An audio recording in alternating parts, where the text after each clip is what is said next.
ये घटना रौनक के साथ घटित हुई है।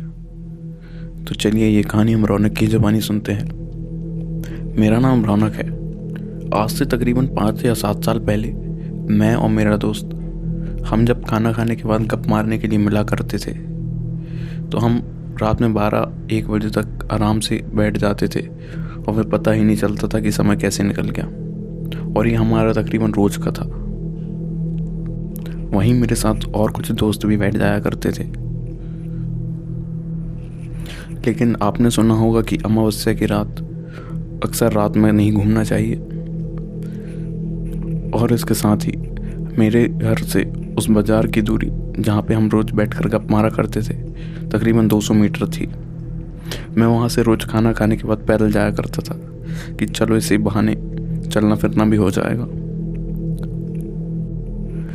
और उस दिन जब ये घटना होने वाली थी तब मैं अपने घर से निकल ही रहा था तो घर वालों ने बोला कि आज थोड़ी जल्दी आ जाना, आज अमावस्या है।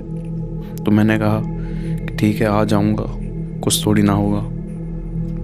लेकिन मुझे क्या पता था कि यह एक्सपीरियंस मेरे लिए ज़िंदगी भर काम आएगा। तो मैं जैसे तैसे करके अपने घर से निकल गया। मैं जैसे तैसे करके मार्केट तो पहुंच गया, लेकिन वहाँ बैठे बैठे और कुछ दोस्त आ गए थे। उस दिन मुझे तकरीबन 1:30 से लेकर 2 बज गए। आज तो जैसे समय का पता ही नहीं चला। हम वहाँ पे बैठ के गेम खेला करते थे और बहुत गप मारा करते थे। लेकिन वहाँ से आते आते मैं और मेरे दोस्त हम बहुत ही मस्तूमल आदमी हुआ करते थे। हम ना तो इन चीज़ों पे भरोसा करते थे बल्कि इन चीज़ों का मजाक ज़रूर उड़ा दिया करते थे। जब मैं घर की तरफ आने लगा तो मैंने देखा कि उस बाड़े में कोई नहीं था, वह एकदम सुनसान था। फिर जैसे मैं बीच बाड़े में पहुंचा तो मुझे पीछे से एक बहुत तेज चिल्लाने की आवाज़ आई कि रौनक रुक। तो मुझे लगा कि ये मेरा दोस्त है। तभी मैं पीछे पलट के देखा तो ये सही में मेरा दोस्त ही था जो मुझसे मोबाइल में एक ऐप इंस्टॉल करने के लिए कह रहा था। तो वह फटाक से मेरे पास दौड़ कर आया और बताने लगा उस ऐप के बारे में। तभी मैंने उसको सारी चीज़ें समझाई और समझाते ही समझाते मेरी नज़र उस दोस्त के बाजू में पड़ी तो मैंने देखा कि उसके पीछे कोई खड़ा हुआ है। तो मुझे लगा ये शायद भ्रम है।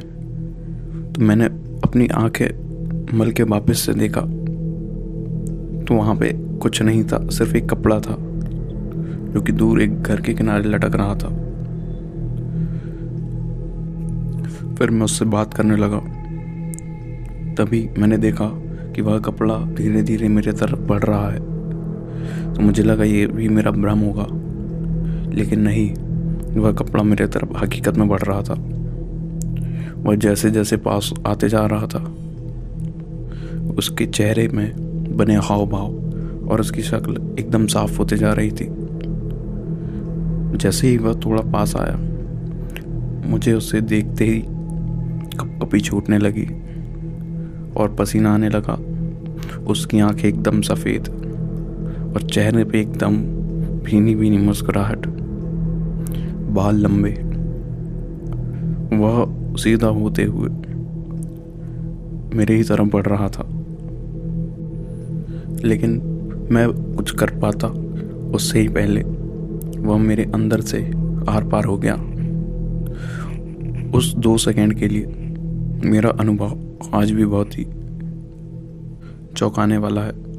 मैं जैसे ही उस अनुभव को याद करता हूँ मुझे वापस से डर लगने लगता है और मैं उस चीज़ के बारे में कभी सोचना ही नहीं चाहता।